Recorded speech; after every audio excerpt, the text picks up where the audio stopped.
So this one says, I think my best friend robbed me and now I want to beat her ass. I just moved in my apartment, which was a major milestone for me because it was my first apartment. My friend helped me move in and I was grateful at first, but her comments about my nice stuff from my parents made me feel a little uncomfortable. 3 nights after moving all of my stuff in, I decided to go out with all of my friends, including the one who I feel robbed me. And when I got home, my shoes and all of my TVs were gone. I know it was her because her energy was off the whole night and she didn't seem surprised whenever we got back home. What should I do? Well, I'm going to tell you exactly what you should do. I got this one. I'm going to tell you exactly what you should do. What you should do is get with her boyfriend. You should fuck him, first of all. Eventually fuck him, but not initially. You should eventually fuck him, but you want to get with her boyfriend, right? And you want to speak with him in some sort of way, like pillow talk, I guess, because niggas love pillow talking. We all know that. Niggas love the pillow talk. You get with him. You get with the boyfriend, you fuck him, you end up fucking and get him to tell everything. And that's how you found out. So you killed 2 birds with 1 stone. You got your revenge for fucking him, and you found out the truth about your friend. Truth be told, that's not her friend anyway. If you think your friend robbed you, there's no way I think you robbed me. There's no way I'm automatically going to you, TJ. I thought you robbed me. I'm not going automatically to you thinking you robbed me. That shit not happening. So that wasn't her friend in the first place. I don't think so anyway. But ultimately, though, friendship is a weird thing. I will say friendship is. What's something that you battled with this year in regards, or just period in regards to friendship or friendship period? Oh yeah. So yeah, me personally, I went through like a little turmoil where I like accidentally overdosed. Yeah, I had a near overdose experience. Hold on, wait. How you accidentally overdose? So I take sleeping medicine. So and it's like mind altering, make you hallucinate and some more shit. But you get the best sleep of your life. Yeah, the sleeping medicine do? Oh yeah. Yeah. I'll give you one. I'm already throwing the fuck out. I'm gonna be honest with you. I'm gonna be honest. I don't need to take nothing that's gonna alter my mind any more than what it is. I'm already fucked. So I took one of those and like I was confused. So I'm like, I got some pain medicine too because I got like back problems because when I got shot. Yeah. So I took one of them, I think, and then I was like, did I take the pain medicine? Yeah. Or not? So I ended up taking more pain medicine, and then I was on the phone with one of my friends, and I was like, I think I can't breathe, y'all. I said, I feel like my throat and stuff is like closing up. So they ended up like coming over there, literally got there, and like she stayed in Murfreesboro. That's a good 20, 25 minutes away from me, and she got there in literally about 8 minutes. So we went to Vanderbilt, and another close friend of mine like was on the phone, like hearing the whole situation go down or whatever. But after it happened, I didn't hear from that friend for like almost a year. Yeah. So it kind of like rubbed me wrong because I was like, I don't think I would have ever did a friend like that. Yeah. What do you think the root of that was? And that's the thing, I don't know. Yeah. And this was like really bugging me because like, I don't know, I felt like I was at like a low point to like doing it. I felt embarrassed, and at the same time I felt like what what the hell are you doing? You smarter than this. Yeah. So it wasn't on purpose. You didn't No. try to like off yourself. Yeah. I'm just saying. I wasn't trying to end it all. Yeah. Hey, listen, I done been in some dark places before. But so all right, you take it with this friend, right? Mm-hmm. Like, do you think that, because this is something that we fail to realize too. Like, we be expecting us out of other people, right? True. So do you think in this situation, this friend was like probably going through some shit maybe, or maybe it's just she didn't feel the need to talk to you anymore, or whatever the case may be? I'm not sure because I just feel like we had that bond for 10 years plus. Like, it shouldn't even been that at all. It shouldn't have been like, let me just avoid you and not talk to you at all. Yeah. But you really, like, I could have probably died. So, yeah. And if that, in a situation like that, if I would have died, then you couldn't even say it, like nothing. Yeah. Did y'all ever rekindle? I mean, we talk now, but it's weird. I feel like I still want to have a conversation about like what transpired, because I even tried to reach out when, like, again, we didn't talk for a year. Yeah. So I tried to reach out a couple of months, like, what's going on. I didn't even get like a response back after that. Yeah. So it kind of made me like question like friendships and motives like now. You really do need good, solid friends to live long, though. That's what we fail to realize, that we are tribal people and friendships are important. Like, you really do need, like, good bonds. The worst thing you can do to a prisoner is separate them from other prisoners.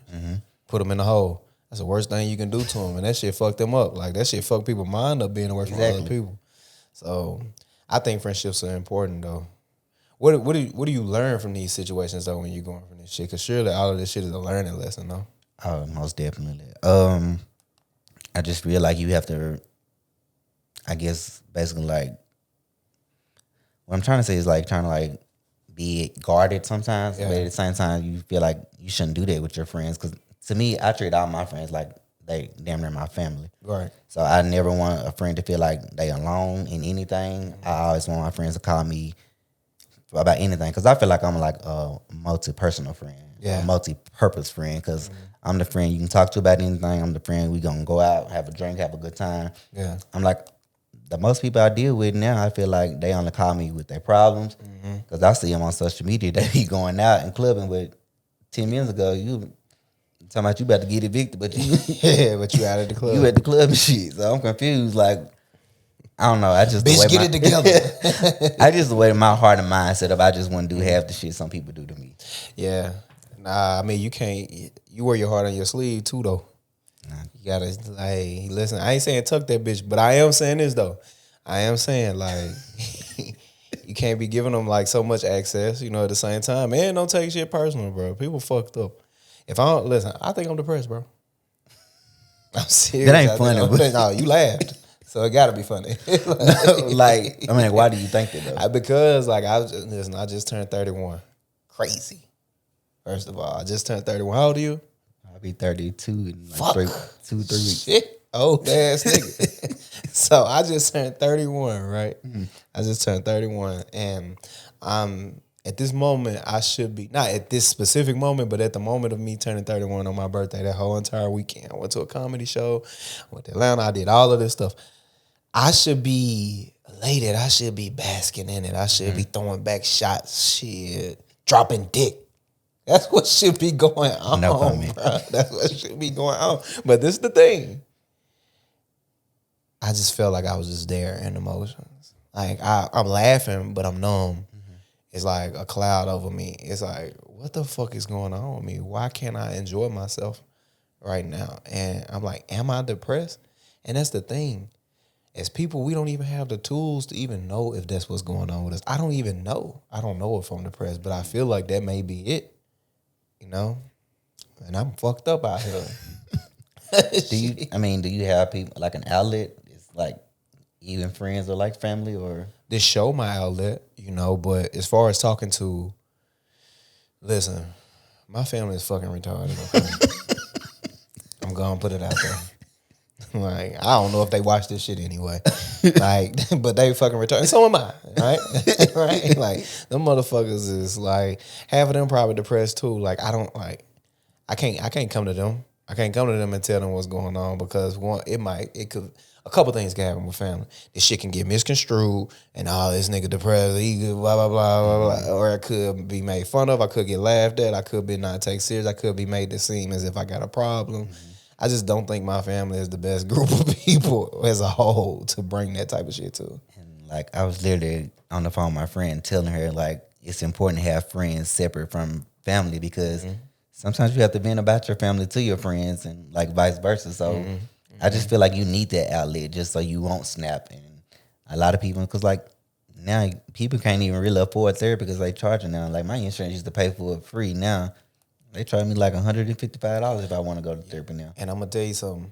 I can't go to my friends because all y'all got problems too. Like all y'all got I'm a fucking good problems. listener though. I get it, but it's like, imagine if you done had I just trauma dump. This is going on, this is going on, this is going on. You be like, hey, nigga. That's why most time when you hit me up, I be like, yeah, no, I'm good. I don't be good, bro. I be fucked up. I be fucked up, teacher. I be like, shh. Any day now. Any day. I'm finna go. I'm just one little scare cut me off away from boom, boom, boom, boom, boom in traffic. Just letting that bitch off. 17 shots. Like fucking in somebody's window. Now you see me on the news, mugshot. Like, He told me he was gonna do it. he said it. Like, listen, I just be because it's life can be overwhelming. I mean, do you think like if you say something, it'll feel better, or you'll feel better, or you just think it'll be pointless if you express yourself? I do on here, you know, and of course in a comical way. And I do, you know, I do work out a lot. I'm big on working out and everything. You know, I'm big on working out. I'm big on like self-improvement. I read, I write, you know, I create. So those are my things. I'm more like a I was a kid that never wanted to be held as a kid. I didn't want my mom to pick me up. Like, nah, get off me. Like, so I think like a lot of my shit rely on me. A girl just told me the other day, I was speaking to her on the phone. She said, I think that you need to start accepting help. Like, I try to help you. I'm like, I only accept your help when I absolutely need it. If I'm calling for anything, I absolutely need it. Mm-hmm. And y'all don't want to cash in too many favors. Like, you know, I feel like with everybody, I got 3, you know. But I don't know. What is like? What is your biggest stressor in your life at this moment? Probably finances. Finances, right? Right. I mean, motherfuckers is broke out here. Everything going up except my damn wage. Right. Like, motherfucker pay me. But it's like, I mean, yeah, I'm like, yeah, they'll get it. You ever thought of cocaine? Oh, hell no. I thought of cocaine. It ain't never that hard. I thought of cocaine. I thought snorting it, of course. Look at you. You go straight to putting it in your nose. I never thought of coke, like to snort, but I thought of like selling drugs again. Like making that a part of my life. Like I thought about doing that. You wouldn't dabble. You would just. I wouldn't dabble. I'm full force. If I go back to any of this shit, anything illegal, listen, fucked up niggas winning, bro. I just said this the other night. Listen, this is what happened to me the other night. Just last night, I told you my car fucked up. I just got it fixed. So I'm driving down the fucking interstate, right? I'm driving down the interstate. My car, oh my God, Lord Jesus, I know what this means. I done been here before. I'm driving down the interstate just last night, and my car started fucking up. So I had to pull over on the side of the road, right? I see a state trooper coming up. Never been so happy to see a police officer in my life, first of all. I'm like, this motherfucker finna help me. No, he pulling somebody over. He don't help me. I'm sitting right there. I look at my mother, and of course, she got Alzheimer's and shit. I look at her. She said, "You cold?" I'm thinking. I almost said, "Shut the fuck up!" Like I almost said to him. I'm like, "Mom, my car just quit." So my car just quit. I sit up on the side of the road. I get out of the fucking car. I'm like, "What the fuck do I need to do right now?" Like I don't know shit about cars, especially my car. It's a hybrid car. I don't know shit about it. I get out. Something in my head say, something in my head say, take the battery cord off and put that bitch back on. So that's what I did. I done that, took it off, put it back on, cranked my car up, and that motherfucker started making like a weird like charging up noise, like the engine was. But it had a little gas to it because the problem was I was pressing the gas, but I wasn't getting no gas or whatever. Had a little gas to it. So I just ended up saying, all right, I got a little gas right now, and I'm only 2 miles away from the house. So I'm like, fuck it. I get in the gas, throw that bitch in drive, and I take off. But that bitch, it stalled out. So I had to get back over again. Now I'm in front of the police as he done pull the motherfucker over. He probably thinking, what the fuck is going on with this car? So I end up doing it again, taking it out, the battery off, and putting it on again. Crunked that motherfucker up, and I just punched it. And I went like 100 on the interstate. I thought I was going to blow my motor up. But I probably got right off the exit, and I rolled all the way to the house. No exaggeration. I rolled all the way to the house. I was making wide turns and shit. I rolled all the way to the house. And get my ass in the fucking house, what my mama want to do. Because I'm going to tell you something about people with Alzheimer's. They be faking. They fake shit. I'm going to tell you. They be, she ain't got Alzheimer's. This is what you're saying. No, she got Alzheimer's like a motherfucker. But she be faking, though. Like, a lot of shit is like fake shit. Like, right now, right? If I would have said, hey, Mom, you want a cake? She go, yeah, let me get a cake. She gonna hop right up, be walking normal. But if I'm like, hey, Mom, like, it's time to go to bed. She go, oh, my back. It's just like having a kid, bro. It's like having a kid. So I'm like, Mom, like, come on, like, let's get out of the car. This her moment to get some attention. This her shine. She throw a little jacket on. She get up out of the car. She go, oh, my knee. Oh. She stumble a little bit. I said, Ma, if you don't get your ass up in this house and walk right, I just had to push this damn car up the driveway with you in it. Like, if you don't get in this house, I'm finna fall. I'm stumbling over. And she get in the house and she walking into the house. And she fuck around and trip. And I grab her and I say, look, see, you're faking and you done tripped for real. So I picked her up and set her on the couch. She said, oh, I'm gonna call the police. I said, what? Bro, like, this is just a fucking constant roller coaster. This is one of the hardest things I ever had to do. Look after my mother, bro. Oh. And I done some shit. Like, some shit that's difficult, you know? Like, I heard caregiving is the hardest job. Bro, especially for your family, because, you know, I did it outside of it, but I done had to do this shit for my mom, bro. Doing it for your mother, hardest shit ever, bro. Just put your mom in the nurse home, bro. Don't even, bro. Don't put yourself through it, brother. Okay? Don't put yourself through it. I don't know if I could do that either. You gotta do it, bro. You gotta do it. Listen, take it from me, bro. But nah, she is one of the hardest things to do. Like, it's one of the hardest things that I've ever had to do in my life, you know, because I'm battling with different ways as her child, her not remembering me, but I'm also battling with the day-to-day stuff. Mm-hmm. It's, you know, the shit that go on through the day, and it's so much shit. It's constant, 24 hours. I don't get actual sleep at all. I don't sleep through the night. That's why I say, if you gave me one of them pills, oh no, something happening. Oh yeah, like I don't need that bitch. What made? How you end up getting on sleeping pills and shit anyway? Cause my cousin passed. You know my cousin Courtney. Oh, okay. So like my family got like heart condition issues. So literally like he like just collapsed in the shower and like they like paranoid the hell out of me bad. Yeah. So I literally didn't go to sleep until I seen the sun come up, and I would literally get 1 hour of sleep because I had to be at work probably like at 8.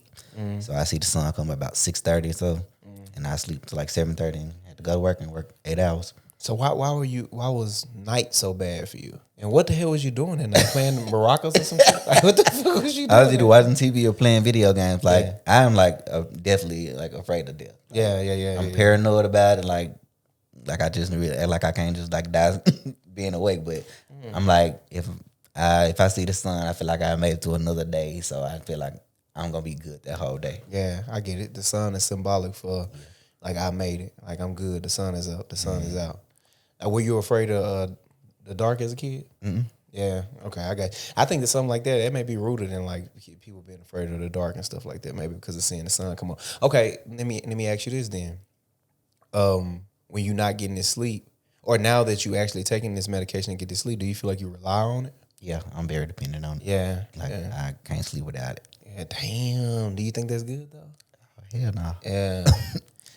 Are you trying to make a change? I mean, I literally like tried to go a couple days without it, and I didn't go to sleep for like 5 or 6. Yeah. I gotta be at work at like 9 or 10. I'd be like groggy, pissed. So I was like, nah, I ain't gonna try to do it. So you just be up, just fucking hanging out. Is it? Damn. And okay, so did he pass away at night or something like that? He was like, well, it was like in the early morning because he was literally in the shower and he just collapsed. I got you.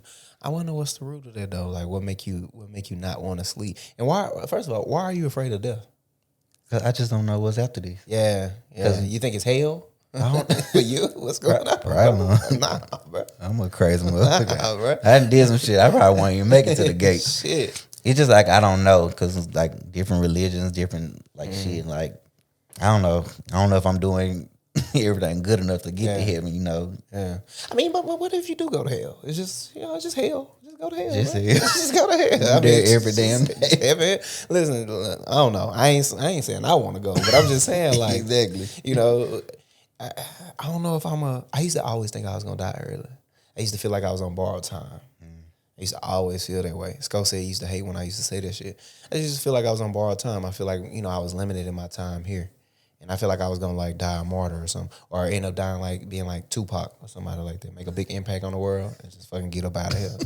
And motherfuckers just remember me forever in my 25 years. But now here I am 31. I'm like, okay, I might got a little time.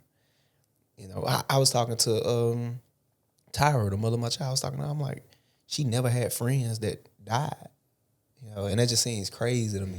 Never had friends that died. She never had a friend that like went to prison or died or like any of that. And that She from the suburbs, ain't she? Man, she from Clarksville. You know, they get wild out in Clarksville. Like they'll do some shit out there. I don't know, but she from the good part though, for sure. Yeah, definitely. Yeah, she from the good part for sure. She definitely was what they call privileged. Just saying, like, but I don't know. Like I lost the fear of death early on, you know, because my first death I experienced with my grandmother that I remember. I wasn't scared to die after that, bro. What is it though? What are you going through right now? It's mainly just that. It's just like the fear of death. Like, Yeah. I just can't get over it. Like I even went to therapy about it, and like I said, I just feel like you just never know what's gonna be good enough. Yeah. But I do try to like use the death of my grandma as a beacon, just so like I know I want to see you again. So that's what I really try to do right now and be better. Just so that's my little mustard seed of faith right there, just to see her again. Yeah. You a Christian? I think I'm more spiritual. Yeah, that's what they are. That's why everybody your age say. Because the Bible confuses me, because I feel like it's so contradictory. I just never know. Oh yeah. That's why it's the greatest book ever. That's why people like admire that motherfucker so much. It's just full of shit. You can pull anything from it. Any book that you got that you can pull anything from for light to relate to life, it's gonna automatically contradict, because our life is a literal contradiction. Exactly. You know, we have mothers that love so hard, but will defend a mass murderer that's her son. And they love the whole neighborhood, they do right, but this nigga done shot 18 people. And she love him. You know what I mean? We are literal contradictions, us as a people. And it's crazy, you know. I think outside of like what's going on with my mother, my biggest thing right now is, like I said earlier, just expecting things from people. Expecting things from people that I would do, like expecting me out of people. And I just, every time I just disappoint myself. And I'm like, well, how do you keep going through this cycle again, hoping that shit'll be different this time? And I'm like you, but I don't want to sit there and put like stipulations on friendship. You know what I'm saying? I don't want to be a half-ass friend, basically, just because I done ran into like this certain type of like person. So I just want to know, like, how would you like handle like stuff like, how do you pick and choose what you do for certain people or certain friends? Like, do you treat everybody like the same, keep everybody in one lane, or are some friends more dependent and valuable to you than others? I definitely got friend rankings for sure. I believe I had to have friend rankings. I had to get that, because there's very few people who, right. But another thing is, and it's gonna sound crazy, like sometimes you gotta make your friends miss the idea of you. You know, in the same way that you might do that with your significant other, you gotta make your friends miss the idea of you. Like sometimes I will go off the grid, not just for that purpose, but just because we both might need a break from each other or whatever the case may be. But I don't, me and none of, like, how we talk, how me and New talk, how me and Sco talk, it's not much. It's, you know, every now and then, every so often, unless we doing stuff like this together. Me and Sco talked the most when we had the podcast together, because we was doing it every day. Every day was a podcast. So every day we communicating with each other. But for the most part, we all don't talk as much though, you know. It's just everybody's so consumed in their own lives and get so busy. I'm gonna tell you what you need, bro. I know what you need. Listen, I got the recipe to this, the remedy to this. I mean, you need a child, bro. Oh. That shit'll clear this shit up. Like, listen, friends won't even matter no more, bro. I'm literally getting a surrogate probably next year. I remember you saying you was gonna get you a surrogate. I want a child. Yeah, I think it's time. I really want, like I said, want all my finances and stuff taken care of, because I know kids expensive. Not really. They ain't that expensive. They ain't too crazy. Especially when you get like, when you're not married and stuff, and you can get like, you know, Medicare and all that, or whatever it's called. All right, the Medicare for old people. You know the one. Medicaid. I don't know. TennCare. Yeah, that's the one. When you can get all that shit, you good. So you gonna get a surrogate. Who you gonna get to be a surrogate? I got one friend. She's beautiful. Who is it? Shaquina Jones. Okay. Oh, yeah. That is. Okay. That is. Yeah. Like, she's beautiful. I mean, feel like she all right.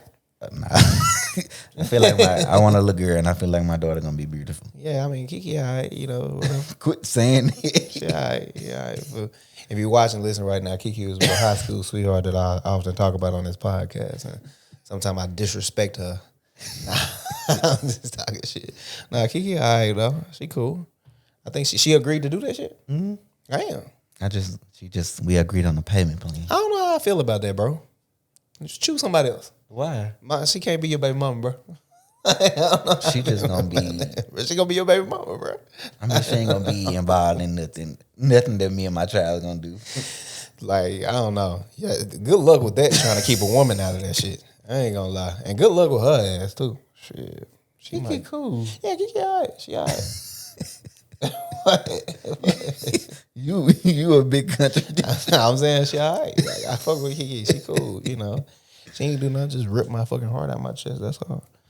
That's another story. You know, hey, this is what it is. You know, it was years ago. Been over a decade. You know, over a decade. I'm happy now in my life. So I'm proud. Nah, Kiki alright though. I think she'll be cool for a baby mama, man. You should do that. She was almost my baby mama, from what they tell me. I ain't finna say shit else. What you talking about? I ain't saying shit else. Why? I plead the fifth. I ain't saying shit. She don't act like that with y'all. She don't do that with me. How she act with you? She polite. Oh. I don't play that shit. I'm crazy too. No, but I think she'll be good, man. Hell, you have a little light skinned baby walking around here. Corny. You want a daughter? I want a little girl. Yeah, me too. I think I want another daughter now.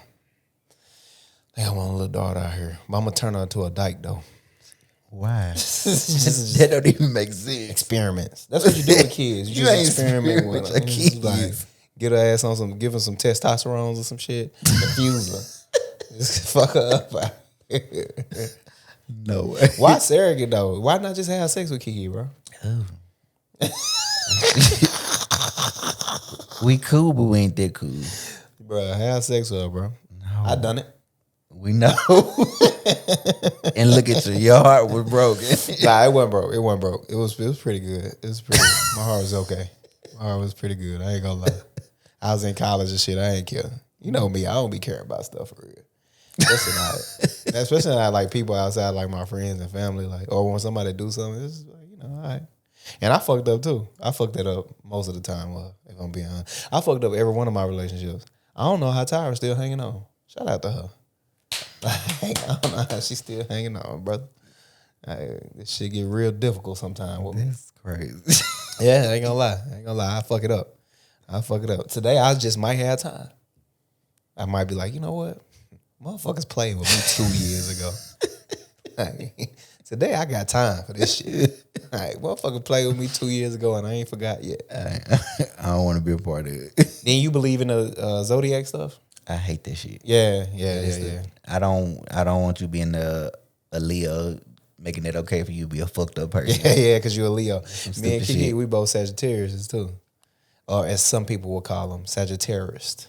Yeah. I think if I would, I say a Gemini and probably a Capricorn. It's probably like, I'm a Capricorn. Yeah. The two, them people gonna run you crazy. Yeah.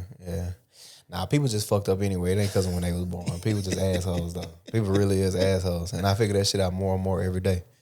Like, I figure it out more and more every day that people just fucked up. And the best thing to do, I had a conversation with my cousin just today. I said, the best course of action, you know, is to if you have $1, you can't give people 50 cents anymore. If you have $1, you have to give them a cent. You get what I'm saying? I know it sounds like, and apply that same logic to everything, to all things. If you have $1 worth of attention to give, only give them 1 cent of attention.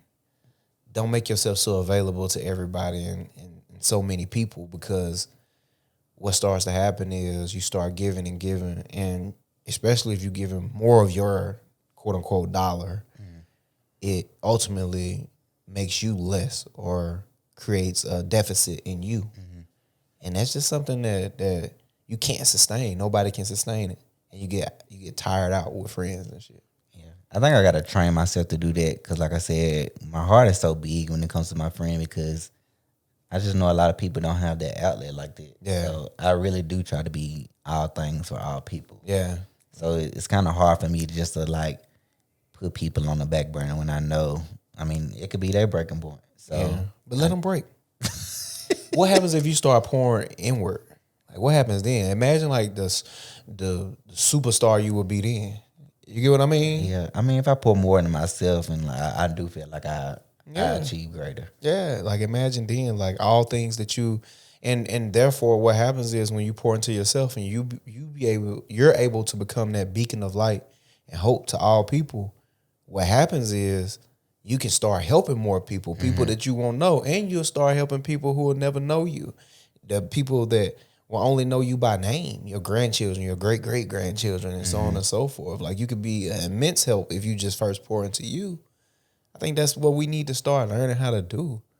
I think we all carry this weight of, leaders, if you will, right? They all carry this weight of like, I need to bear the brunt of what's going on with my people, with my family, with my friends. In reality, and we say this all the time, but it's really true. You just need to let that shit go. You need to let it go and pour inward, because if you pour inward, imagine the superstar you would be, bro. Imagine how great you would be. And from there, it would just be a matter of like, you can help so many people at that point when you're who you need to be or where you need to be, Because right now, it be broke motherfuckers pouring into other broke motherfuckers. Like, it be, and when I say broke, I'm not even talking about a dollar amount. You emotionally broke, you mentally broke, you all spiritually broke, but you trying to pour into other people about God, but you spiritually broke. You trying to pour into other people about mental health, but you mentally broke. Like, we broke pouring into other broke motherfuckers, bro. Like, get healed on your own first. Exactly. That's the key, bro. I get that. Like I said, I gotta. So take your broke ass. I gotta learn. Like, I'm telling you, it's so hard. I promise it's hard. Just like trying to. I don't be want to get talked bad about. Like, I guess I don't care what people think, but at the same time, I know if I have their relationship with you, I don't the ill will between us at all. And you love, and love is such a key. Love is such a key, bro. And when you got that in you, like, that's so important. Love is such a key. You love, and when you have that in you, and when you're able to do that, that's so important to the ecosystem, to the environment. But you just got to remember to love you, though. Because most people who love and know the importance of love, they forget to love themselves. And you the most important person in all of this shit to love. I ain't telling you shit you don't know. You know this shit. Can't believe, bro, you want to get Kiki pregnant, bro. I ain't over that, bro. Yeah. Can't believe you, TJ. You just gonna come into on my show. Uncle T. Nah, for real though, man. Look, I appreciate you coming on. If you're watching right now, I need you to do something. If you're still watching up until this point, you need to go get the merch. Go get the merch. You can find it at www.ChoppedByT podcast.com. But listen, if you're still watching up until this point, thank you. Listen, this is the ChoppedByT podcast. We'll get real, raw, authentic conversations. Until next time.